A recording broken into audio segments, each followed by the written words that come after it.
ፕሮፌሰር ኪዝሞርም ዛሬ ባለንበት ወቅት የጽንሱን በርካታ የተለያዩ የእድገት ደረጃ መግለጽ እጅግ አስቸጋሪና ውስብስብ የማይገባ በመሆኑ ደረጃ 1 ደረጃ 2 ደረጃ 3 እያልን በቁጥር ነው የምናስቀምጠው።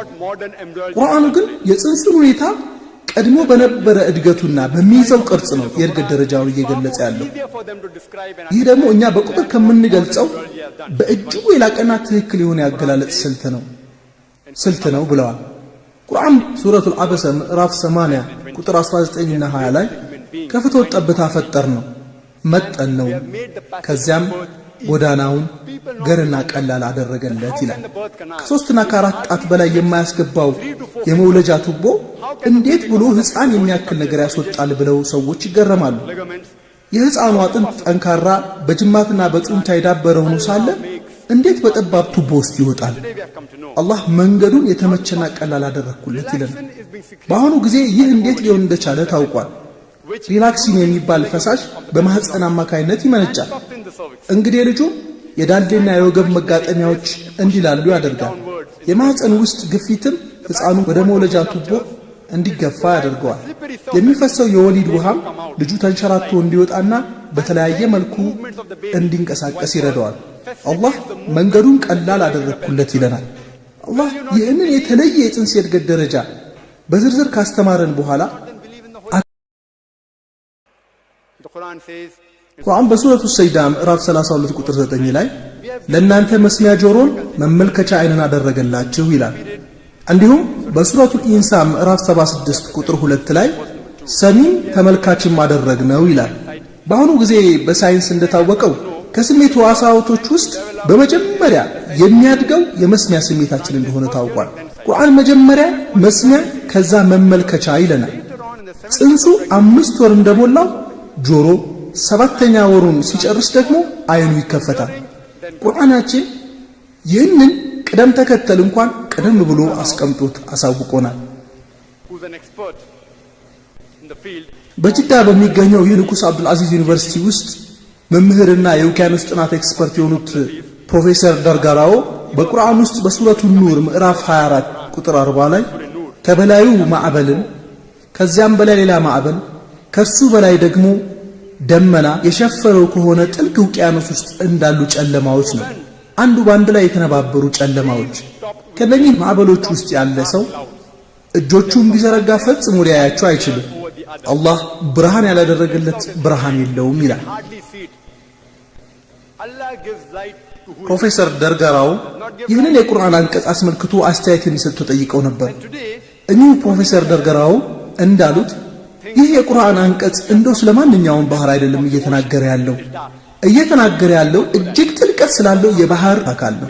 ዛሬ ባህር ሰርጓጅ ወይም ጠላቂ መርከቦች እገዛ ነው የውቅያኖሱ ጥልቅ ክፍል ጨለማ እንደሆነ የታወቀው።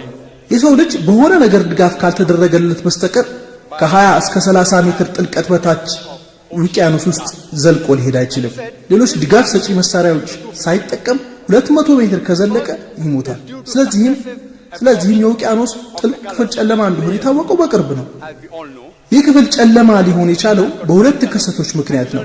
የመጀመሪያው የቀለሞች ወይም የከለሮች በየደረጃው እየተዋጡ መሄድ ነው። እንደሚታወቀው ብርሃን 7 ከለሮች አሉት። ትምህርት ቤት እያለን እነዚህ በቀስተ ደመና መልክ የተቀመጡ ከለሮች ቪቪዮር እያልን እንጠራቸው ነበር። ቪ ቫዮሌት ወይም ሐምራዊ፣ አይ ኢንዲጎ ወይም ጥቁር ሰማያዊ፣ ቢ ብሉ ወይም ሰማያዊ፣ ጂ ግሪን ወይም አረንጓዴ፣ ዋይ የሎ ወይም ቢጫ፣ ኦ ኦራንጅ ወይም ብርቱካናማ፣ አር ሬድ ወይም ቀይ ናቸው። ፕሮፌሰር ዱርጋራው እንዳሉት ብርሃን ወደ ውቅያኖስ ሲገባ በመጀመሪያዎቹ 15 እስከ 20 ሜትር ባለው ጥልቀት ቀዩ ከለር ይዋጣል። አንድ ሰው ውሃ ውስጥ 30 ሜትር ጥልቀት በኋላ ቢደማ የገዛ ደሙን ማየት አይችልም። ምክንያቱም ቀይ የብርሃን ቀለም ተውጧልና ነው። ከ30 እስከ 50 ሜትር ባለው ጥልቀት ላይ ብርቱካናማው ቀለም ይዋጣል። ከ50 እስከ 100 ሜትር ጥልቀት ላይ ቢጫው ቀለም ይዋጣል። ሐምራዊና ጥቁር ሰማያዊ ቀለሞች ደግሞ ከ200 ሜትር ጥልቀት በኋላ ይዋጣሉ። ስለዚህ በውቅያኖስ ጥልቀት ውስጥ ያለው ጨለማ ቀለሞች ወይም ከለሮች በየደረጃው እየተዋጡ በመምጣታቸው ምክንያት የሚከሰት ሲሆን ይህ አንደኛው ምክንያት ነው። ሁለተኛው በዳመናዎች በሚዋጣው ብርሃን ምክንያት የሚከሰት ነው።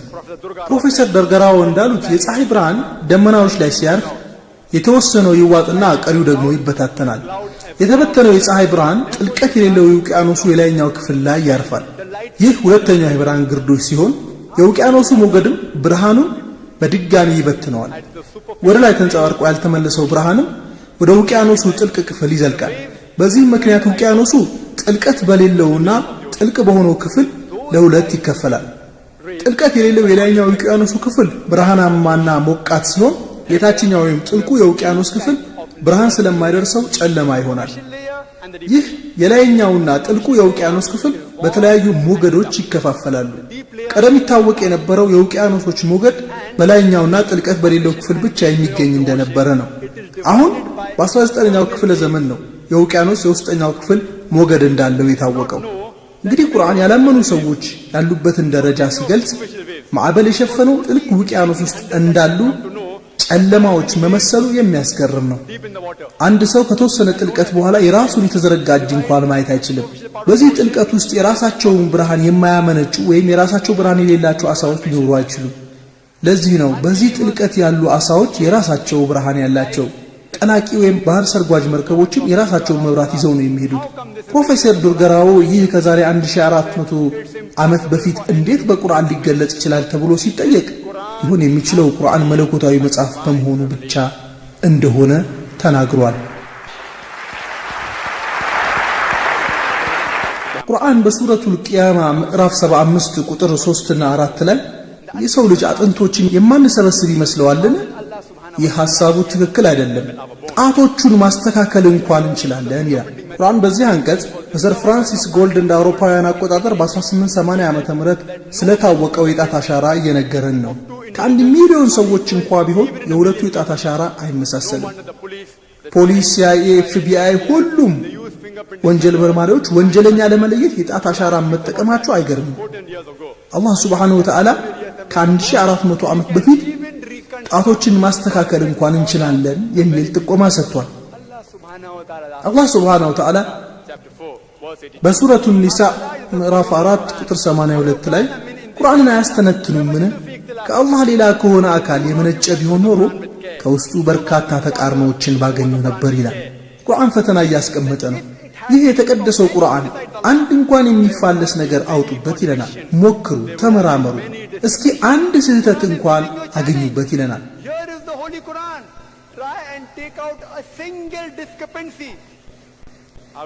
ንግግሬን የፕሮፌሰር ታጋታ ታጋሹን ምሳሌ በመጥቀስ አጠናቅቃለሁ። ቀደም ሲል ዶክተሮች ለሚሰማን የህመም ስሜት አንጎላችንን ብቻ የሚመለከት አድርገው ይመለከቱ ነበር። አሁን በቅርቡ ነው ከቆዳችን ስር የህመም ስሜት የሚሰማቸው ህመም ተቀባይ ሴሎች እንዳሉ የታወቀው። በእሳት ቃጠሎ የተጎዳ ሰው ወደ ሐኪም በሚመጣበት ጊዜ የተቃጠለውን አካሉን ለመቧጠጥ ወይም በሆነ ነገር ለመጨበጥ ሲሞክር ሐኪሞች ካዩት ይደሰታሉ። ምክንያቱም የተቃጠለው የላይኛው የቆዳ ክፍል እንጂ ቃጠሎ ጠለቅ ያለ አለመሆኑን ስለሚገነዘቡ ነው። ቃጠሎ ጠለቅ ያለ ከሆነ የተቃጠለው ሰው ምንም ህመም አይሰማውም። ቃጠሎ ግን ከላይ ከሆነ ሰውየው የህመም ስሜቱ ከፍተኛ ነው። ምክንያቱም ቆዳው ስር ያሉት ህመም ተቀባይ ሴሎች በቃጠለው ያልወደሙ ስለሆነ ነው። አላህ በሱረቱ ኒሳ ምዕራፍ 4 ቁጥር 56 ላይ እነዚያ በአንቀጾቻችን የካዱትን በእርግጥ እሳት ውስጥ እናስገባቸዋለን፣ ቆዳዎቻቸውንም በከሰሉ ቁጥር ቅጣቱ በሚገባ ይሰማቸው ዘንድ ሌላን ቆዳ እንቀይርላቸዋለን፣ አላህ አሸናፊም ጥበበኛም ነው ይላል። ቁርአን ከላይ በገለጽነው አረፍተ ነገሩ ከቆዳችን ስር ህመም እንዲሰማን የሚያደርግ ህመም ተቀባይ ክፍል መኖሩን ይጠቁመናል። ታይላንድ ውስጥ በሻጋማ ዩኒቨርሲቲ የሰው አካል ጥናት ክፍል ኃላፊ የሆኑት ፕሮፌሰር ታጋዳ ታጋሶን የዚህ የቁርአን ትርጉም ቀረበላቸው። እኚህ ሰው ህመም ተቀባይ በሆኑ አካላት ዙሪያ ለረጅም ጊዜ ጥናት ያደረጉ ሰው ናቸው። ቁርአን ይህንን ሊገልጽ አይችልም ነበር ያሉት። እንዴት ሊሆን ይችላል? ሊሆን አይችልም በማለት ተቃወሙ። በቁርአን የተገለጸው መረጃ ከመረመሩ በኋላ ሳውዲ አረቢያ ሪያድ በተዘጋጀው 8ኛ ዓለም አቀፍ ሜዲካል ኮንፈረንስ ላይ ሻሃዳን ያዙ። አሽሀዱ አላህ ኢላሃ ኢላላህ ወአሽሀዱ አነ ሙሐመደን ረሱሉላህ ብለው ወአኽሩ ዳዕዋና አልሐምዱሊላሂ ረቢል ዓለሚን።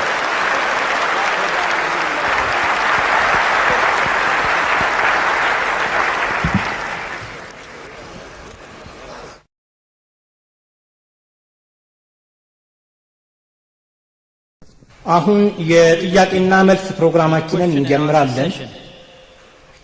በዚህ በቀረችን አጭር ደቂቃ ውስጥ የበለጠ ተጠቃሚ እንድንሆን የሚሉትን መመሪያዎች እንድንተገብር እጠይቃለሁ። የዛሬው ርዕሳችን ቁርአንና ዘመናዊ ሳይንስ ይስማማሉ ወይስ ይቃረናሉ የሚል እንደመሆኑ መጠን ጥያቄዎቻችሁም በዚሁ ርዕስ ላይ ያተኮሩ መሆን ይኖርበታል። ከርዕሱ ውጪ የሆኑ ጥያቄዎችን አናስተናግድም። አንድ ሰው በአንድ ጊዜ አንድ ጥያቄ ብቻ መጠየቅ ይችላል። ሁለተኛ ጥያቄ ካለው ከመስመሩ በስተኋላ በድጋሚ ሰልፍ ይዞ መጠየቅ ይኖርበታል። እንደምታዩት አዳራሹ ውስጥ 3 ማይክሮፎኖች ተዘጋጅተዋል። አልማላቲቪ አዳራሽም በሰው ተሞልቶ ትምህርቱን በስክሪን እየተከታተሉ እንደሚገኙ ከአስተናጋጆቹ ተነግሮኛል። እናም ጥያቄ ካላችሁ ለአስተናጋጆቹ በመንገር ወደዚህኛው አዳራሽ ገብታችሁ መጠየቅ ትችላላችሁ። የመጀመሪያውን ጥያቄ ከሴቶች በኩል አስቀድመን ከዚያ ወደ ወንዶች እናልፋለን። በዚህ ሁኔታ እንቀጥላለን። በወረቀት የሚጠየቁ ጥያቄዎች እንዳስፈላጊነቱ በሁለተኛ ደረጃ ይስተናገዳሉ። አሁን የመጀመሪያውን ጥያቄ በሴቶች በኩል እንጀምራለን።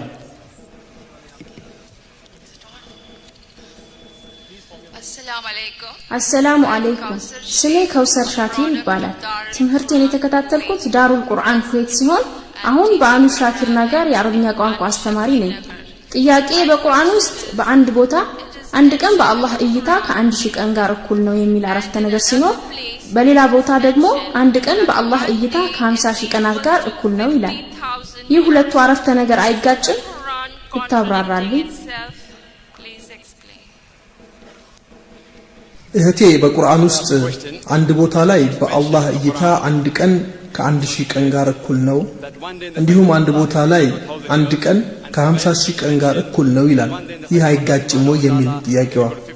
እህቴ የጠቀሰችው አረፍተ ነገር በሱረቱል ሐጅ አንቀጽ 47 ላይ ከጌታ ዘንድ አንድ ቀን በእናንተ አቆጣጠር 1000 ዓመትን ይመጥናል፣ እንዲሁም በሱረቱ ሰጅዳ አንቀጽ 5 ላይ ከዚያም ጉዳዮች በእናንተ አቆጣጠር 1000 ዓመታትን በሚመጥን ቀን ወደ እርሱ ይወጣሉ፣ እንዲሁም በሱረቱል ማዓሪጅ አንቀጽ 4 ላይ መላእክትና መንፈሱ ጅብሪል መጠኑ 50000 ዓመታት ያህል በሆነ ቀን ውስጥ ወደ እርሱ ያርጋሉ የሚሉትን 3 የቁርአን አረፍተ ነገሮች ነው እህቴ የጠቀሰችው።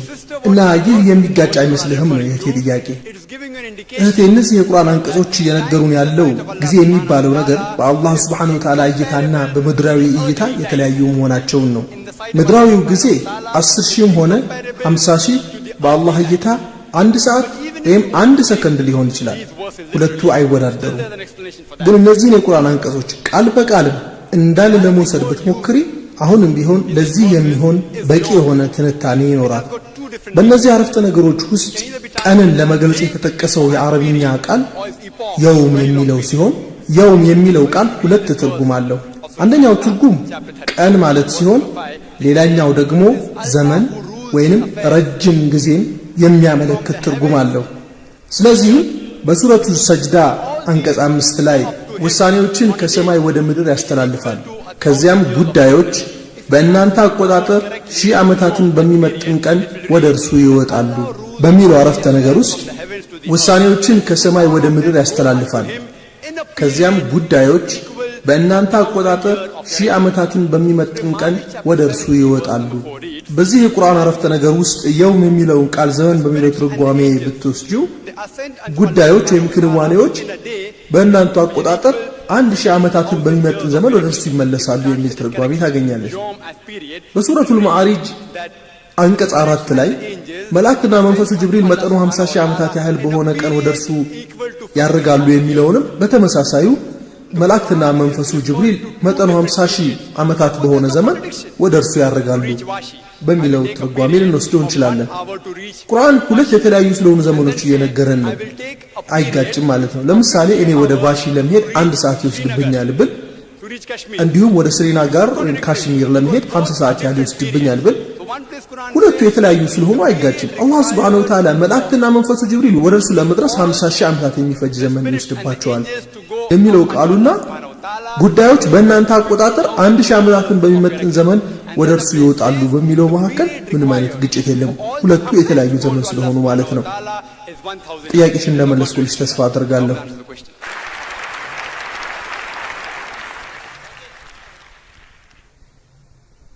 አሰላሙ አለይኩም ዶክተር ዛኪር። ስሜ ሻኪር ይባላል። የሜካኒካል ኢንጂነሪንግ ተማሪ ነኝ። ጥያቄም የፈጣሪን መኖር ለካደ ሰው የፈጣሪን መኖር ሳይንሳዊ በሆነ መንገድ እንዴት ማረጋገጥ ይቻላል?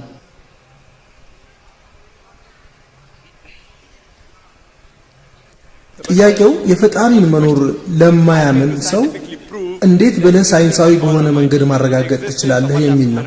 በመጀመሪያ የማደርገው ያንን ፈጣሪ የለም ብሎ ያለውን ሰው አደንቀዋለሁ፣ እንኳን ደስ ያለህም እለዋለሁ። ይህንን የማደርገው ለምን መሰላችሁ? በአካባቢያችሁ ብታዩ አንድ ሂንዱ ነኝ የሚል ሰው ሂንዱ የሆነው አባቱ ሂንዱ ስለሆነ ነው። ክርስቲያን የሚሆነው አባቱ ክርስቲያን ስለሆነ ነው። አንዳንድ ሙስሊሞችም ሙስሊም የሆኑት እንደዚሁ አባታቸው ሙስሊም ስለሆነ ነው። ይህ ሰው ሃይማኖት ካላቸው ቤተሰቦች የተገኘ ቢሆንም እሱ ግን እነዚህ ቤተሰቦቹ አምላክ ነው ብለው የሚገዙትን የሐሰት አምላክ ነው በማለት አልቀበልም ብሎ ትቶታል። ስለዚህም በፈጣሪ አያምንም። በመሆኑም እኔ ባገኘው የማደርገው የሸሃዳውን የመጀመሪያ ክፍል የሆነውን ላኢላሃ አላህ የለም ወይም አምላክ የለም የምትለዋን የመጀመሪያ ቃል ላይ የደረሰ በመሆኑ አደንቀዋለሁ። ከዛም ኢንሻአላህ የአላህ ፍቃዱ ከሆነ ኢላላህ ወይም ከአላህ በስተቀር የምትለዋን የሸሃዳዋን ሁለተኛ ክፍል እንዲይዝ አደርጋለሁ። ሌሎች እምነት አለን የሚሉ ሰዎችን ቢሆን ኖሮ በመጀመሪያ የማደርገው ስለ ፈጣሪ ያላቸውን የተሳሳተ ግንዛቤ ማስወገድ፣ ከዚያም ትክክለኛ የሆነውን ፈጣሪ እንዲያውቁት የማድረግ ኃላፊነት ነበረብኝ። ስራዬም ድርብ ነው ማለት ነው። ይህ ሰው ግን የተሳሳተ ግንዛቤ ማስወገድ የሚለውን ስራዬን በግማሹ አቃሎልኛል። ላኢላሃ ወይም ፈጣሪ የለም የሚለውን ክፍል አሟልቶ ስለመጣ እኔ ደግሞ ኢላላህ ከአላህ በስተቀር የሚለውን አስይዘዋለሁ ኢንሻአላህ።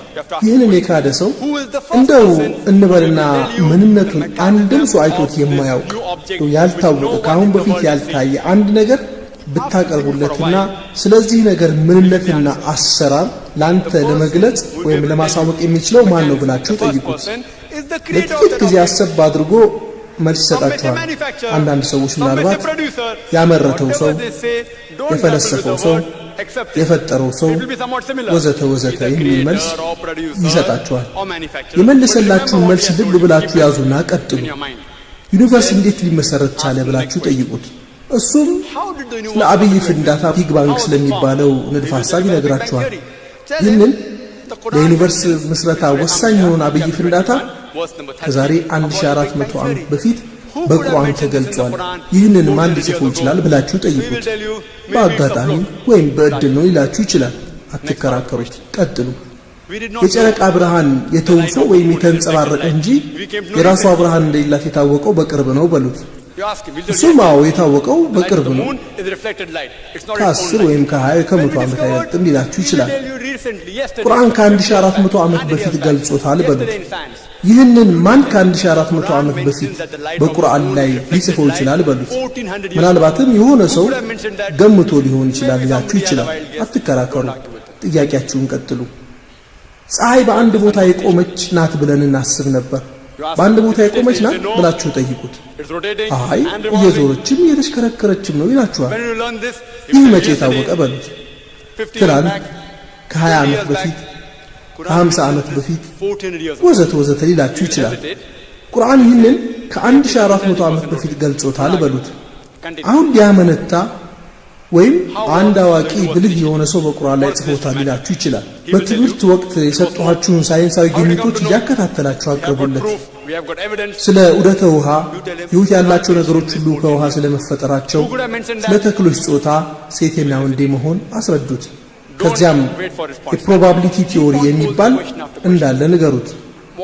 ሁለት ምርጫ ቢኖርና ከሁለቱ አንዱ ብቻ ልክ ቢሆን ትክክለኛውን ምርጫ በማድረግ ልክ የሆነውን የማግኘት እድል 1/2 ወይም 50 ከመቶ ነው። ለምሳሌ 10 ሳንቲም ወደ ላይ ብትወረውሩና የላም ወይም የአንበሳ ምስል ባለበት በኩል መሬት የመውደቁ እድል ስንት ይሆናል ቢባል ከሁለት አንድ ነው። ሁለት ጊዜ ወደ ላይ ብትወረውሩ ሁለቱንም ጊዜ አንድ አይነት ማለትም አንበሳ የማግኘት እድል አንድ ሁለተኛ ሲባዛ በአንድ ሁለተኛ አንድ አራተኛ ነው። ሶስት ጊዜ ወደ ላይ ብትወረውሩና ሶስቱንም ጊዜ አንበሳ የማግኘት እድል አንድ ሁለተኛ ሲባዛ አንድ ሁለተኛ ሲባዛ በአንድ ሁለተኛ አንድ ስምንተኛ ነው። እንዲሁም እስከ 6 ነጠብጣብ ያለባቸው እኩል ጎኖች ያሉት መጫወቻ አለ። ይህንን መጫወቻ ወደ ላይ በመወርወር አንድ ነጠብጣብ ያለበት ጎን የማግኘት እድሌ አንድ ስድስተኛ ነው። ሁለት ጊዜ ወርውሬ ያንኑ የመጀመሪያውን ደግሜ የማግኘት እድሌ አንድ ስድስተኛ ሲባዛ በአንድ ስድስተኛ አንድ 36ኛ ነው። ይህ እንግዲህ የፕሮባቢሊቲ ቲዮሪ ይህንኑ መጫወቻ ሁለት ጊዜ ወደ ላይ በወረውርና እንዲሁም የአንበሳና የላም ምስል ያለበትን ሳንቲም አንድ ጊዜ ወደ ላይ በወረውር በሶስቱም ውርወራዎች የምፈልገውን የማግኘት እድሌ አንድ ስድስተኛ ሲባዛ በአንድ ስድስተኛ ሲባዛ በአንድ ሁለተኛ ይሆናል አንድ 27ኛ ነው። እንግዲህ ይህንን በፈጣሪ መኖር የማያምን ሰው ጠይቁት እስኪ የመሬት ቅርጽ በግምት ምን አይነት ሊሆን ይችላል በሉት። አራት ማዕዘን፣ ባለ 6 ጎን፣ ክብ፣ ጠፍጣፋ ወዘተ ብለን 10 አይነት ነው እንበል። ስለ መሬት ቅርጽ ከያዝናቸው የተለያዩ ግምቶች ውስጥ አንዱ ትክክል የመሆን እድሉ 1/10ኛ ነው። የጨረቃ ብርሃን የራሷ ነው ወይም ከፀሐይ ያገኘችው ብርሃን ነጸብራቅ ነው ከሚለው ሁለት አመለካከት ውስጥ በግምት አንዱ ትክክል የመሆን እድሉ 1/2ኛ ነው። እነዚህ ሁለቱ ነገሮች የመሬት ቅርጽ፣ የጨረቃ ብርሃንና የሁለቱም መልስ በግምት ትክክል የመሆን እድሉ 1/10ኛ ሲባዛ በ1/2ኛ ይሆናል 1/20ኛ ነው። ሕይወት ያለው ነገር ሁሉ ከምን ተሰራ ለሚለው በሺህ የሚቆጠሩ ግምቶች አሉ። ከነዚህ ሁሉ ግምቶች ውስጥ አንዱ ግምት ትክክል የመሆን እድሉ 1000ኛ ነው። በቁርአን የሚገኙት ከ1000 በላይ የሚሆኑ አረፍተ ነገሮች ስለ ሳይንስ ይናገራሉ። እነዚህ ሶስቱ ሳይንሳዊ አረፍተ ነገሮች ብቻ እንኳን ማለትም የመሬት ቅርጽ፣ የጨረቃ ብርሃን፣ ሕይወት ያለው ነገር ሁሉ ከምን ተሰራ የሚሉት እንኳን ብቻ ከተለያዩ ግምቶች መካከል አንዱ ልክ የመሆን እድሉ በዚህ ሂሳብ ህግ መሰረት 1/10ኛ ሲባዛ 1/2ኛ ሲባዛ 1000ኛ ነው። ይህም በዚህ 1/20ኛ ይሆናል ማለት ነው። እነዚህ በ1000 የሚቆጠሩ ስለ ሳይንስ የሚነገሩ የቁርአን አረፍተ ነገሮች በግምት ትክክል የመሆናቸው እድል እንግዲህ 0 ነው ማለት ነው። እንግዲህ ይህንን በፈጣሪ የማያምን ሰው ይህንን ሁሉ በቁርአን ማን አስተካክሎ ሊጽፈው ይችላል በሉት። ፈጣሪ ወይም ሰሪ ከማለት ውጪ ሊመልስልህ አይችልም። ዛሬ ሳይንስ እያደረገ ያለው የፈጣሪን አለመኖር እያረጋገጠ ሳይሆን እንደውም ፈጣሪ ሳይሆኑ በፈጣሪ ቅርጽ ያሉ ፈጣሪ ተብለው የሚጠሩ ነገሮችን እያስወገደ ነው ያለው። ጥያቄህን እንደመለስኩልህ ተስፋ አደርጋለሁ።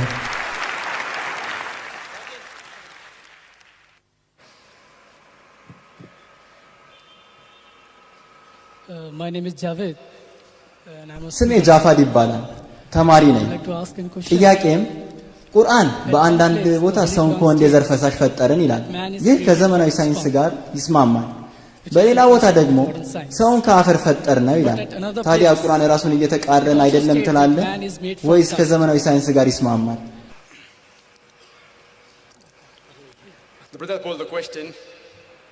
ወንድሜ የጠየቀው ቁርአን በአንድ ቦታ ሰውን ከወንድ የዘር ፈሳሽ ፈጠር ነው፣ በሌላ ቦታ ደግሞ ሰውን ከአፈር ፈጠር ነው ይላል እና ይህ ከዘመናዊ ሳይንስ ጋር አይጋጭም ወይ ነው። ሳይንሳዊ ማረጋገጫ ልትሰጥበት ትችላለህ ወይ ነው ጥያቄው። በንግግሬ እንደጠቀስኩት በቁርአን ውስጥ በሱረቱል ቂያማ ከአንቀጽ 37 እስከ 39 ድረስ ማህፀን ውስጥ የተረጨ የፍትወት ጠብታ አልነበረምን? ከዚያ የረጋ ደም ሆነ። አላህ ውብ በሆነ አቋም ፈጠረው።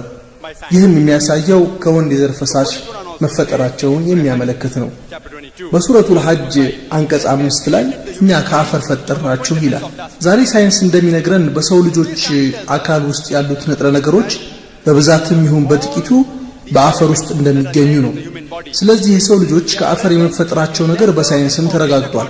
ሰውነታችን የተሰራበት ንጥረ ነገር በሙሉ በአነሰ ወይም በበዛ መልኩ በአፈር ውስጥ ይገኛልና። የሁለተኛው ጥያቄ የሆነው ሁለቱ አይጋጭም ወይ ላልከው፣ ግጭት ወይም ተቃርኖ የሚባለው ሁለት አረፍተ ነገሮች እርስ በርሳቸው ሲቃረኑ ነው። ቁርአን ከነዚህ ከሁለቱ በተጨማሪ በሱረቱል ፉርቃን አንቀጽ 54 ላይ የሰው ልጅ ከውሃ እንደተፈጠረ ይናገራል። አንተ ይህን አረፍተ ነገር ጨምረህ 3 የሚጓጩ አረፍተ ነገሮች ልትል ትችላለህ። ሳይንስ ግን የሰው ልጅ ከአፈርም ከወንድ የዘር ፈሳሽ ስፐርምም እንዲሁ ከውሃም ስለመፈጠሩ አረጋግጧል። ለምሳሌ በአንድ አረፍተ ነገር አንድ ኩባያ ሻይ ለመስራት ውሃ ያስፈልጋል ብል፣ በሁለተኛው አረፍተ ነገር ደግሞ አንድ ኩባያ ሻይ ለመስራት ቅጠል ሻይ ያስፈልጋል ብል፣ ይህ ሁለቱ አረፍተ ነገር አይጋጭም። ምክንያቱም ሻይ ለመስራት ሁለቱም ያስፈልጋሉና ነው። ጣፋጭ ሻይ እንዲሆን ከፈለኩ ስኳርም እጨምርበታለሁ። ይህ አይጋጭም። ቁርአንም የሰው ልጅ ከወንድ የዘር ፈሳሽ ከጭቃ እንዲሁም ከውሃ ነው የተፈጠረው ብሎ ሲል መቃረን ሳይሆን እጅግ የላቀና አስደናቂ የሆነ ያገላለጽ ስልቱን ነው የሚያሳየን።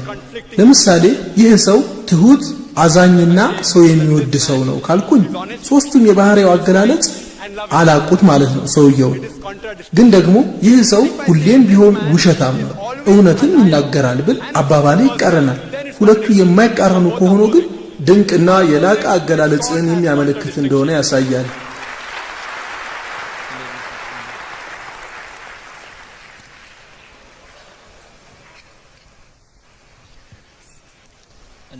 ቀጣዩን ጥያቄ ከሴቶች በኩል ቀጥይ። አሰላሙ አለይኩም። ስሜ ፈሪዳ አንሷሪ ይባላል። የላብራቶሪ ቴክኒሻን ነኝ። ቁርአን አላህ የሰው ልጆች ፈጣሪ ነው ይላል። ሳይንስ በዚህ ይስማማል?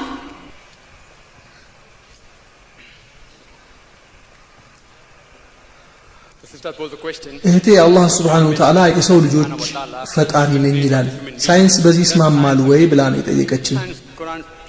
ቁርአን በተለያዩ ቦታዎች ላይ የጽንስን የእድገት ደረጃ ከገለጸበት ከሱረቱል ሙእሚኒን አንቀጽ 14 መጨረሻ ላይ አቻ የለሽ ፈጣሪ የሆነው አላህ ተባረከ ይላል። ይህንን በሳይንስ ማረጋገጥ ይቻላል ወይ ላልሽው፣ አላህ ሱብሓነሁ ወተዓላ በቁርአን ውስጥ በሱረቱ ጡር አንቀጽ 35 ላይ ጥያቄ ያቀርባል። እንደው ከምንም ነው የተፈጠራችሁት ይላል። እዚህ ጋር የተጠቀመው የአረብኛው ቃል ኻሊቅ የሚለውን ሲሆን ኻሊቅ የሚለው ቃል 4 ትርጉሞች አሉት።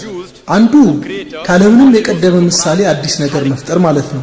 ይህ ደግሞ በአላህ ሱብሓነሁ ወተዓላ ብቻ የሚቻለው። ሁለተኛው ትርጉሙ ደግሞ ቀድሞ ከነበረ ነገር ተነስቶ አዲስ ነገር መፍጠር የሚል ነው። ሶስተኛው ትርጉሙ ደግሞ ማቀድ ወይም መርሃ ግብር መንደፍ ማለት ሲሆን፣ አራተኛው ትርጉሙ ደግሞ የተመቸ ማድረግ የሚል ነው። ቁርአን በሱረቱ ጡር አንቀጽ 35 ላይ ከምንም ነው የተፈጠራችሁት የሚል ጥያቄ ያነሳል። በእርግጥ የዚህ መልስ አሉታዊ ነው። የሚቀጥለውን ጥያቄ ይቀጥላል። እናንተ ፈጣሪ ናችሁ ወይስ ፈጣሪ እኛ ነን ይላል። አንድ በእርግጠኝነት የምናውቀው ነገር ሰው መፍጠር የማይችል መሆኑን ነው። ሰው መፍጠር የሚችል ቢሆን ኖሮ ራሱ በሚሞት ጊዜ ወይም ሌላ ሰው በሚሞት ጊዜ መልሶ መፍጠር በቻለ ነበር። የሰው ልጅ እንኳን የራሱን አምሳያ ይቅርና ዝንብን መፍጠር አይችልም። ለህልውናችን አስፈላጊ የሆኑትን ከሰውነታችን ብልቶች አንዱን እንኳን መፍጠር አይችልም። በሱረቱል ዋቂያ አንቀጽ 59 ላይ የምታፈሱትን የዘር ፈሳሽ አትመለከቱምን? ፈጣሪ እናንተ ናችሁ ወይንስ እኛ ይላል። በእነዚህ ቁርአን ላነሳቸው ጥያቄዎች በእርግጥ መልሱ አሉታዊ ነው። አንዳንድ ሰዎች የተፈጠርነው በአጋጣሚ ወይም በእድል ነው ይላሉ። በተፈጥሮ አማካኝነት ነው ልንፈጠር የቻልነው የሚሉ አሉ። እስኪ የሰው ልጅ በአጋጣሚ ሊፈጠር የሚችል እንስሳ ሊሆን ይችል እንደሆነ ሳይንሳዊ መንገድ ተከትለን ለማየት እንሞክር። ከፕሮቲን የተወሰኑ አተሞችን የሚይዝ እጅግ በጣም አነስተኛ የሆነ የቁስ አካል ክፍል ሆኖ በህያው ሴል አወቃቀር ውስጥ ዋነኛውን ድርሻ የያዘው ፕሮቲን ሞለኪውል ነው። ይህ የፕሮቲን ሞለኪውል በውስጡ ካርቦን፣ ናይትሮጂን፣ ኦክሲጂን፣ ሃይድሮጂን እና ሰልፈር ይዟል። አንድ ሞለኪውል ለመስራት በ10 ሺዎች የሚቆጠሩ አተሞች ወይም ቅንጣቶች ያስፈልጋሉ። ማንኛውም የተፈጠረ ነገር የተሰራባቸው በግምት 92 የሚሆኑ ኤሌመንት ወይም የቁስ አካል መገለጫ የሆኑ ንጥረ ነገሮች ይገኛሉ። እነዚህ 92 ንጥረ ነገሮች በአጋጣሚ ወይም በእድል አምስቱ ተቀናጅተው አንድ የፕሮቲን ሞለኪውል መስራት የመቻላቸው ነገር ፍራንክ አሊን በሚባል ሰው ተሰልቶ እድሉ 0 ነው። እቺን አንድ የፕሮቲን ሞለኪውል ለመስራት የሚያስፈልጉት ነገሮች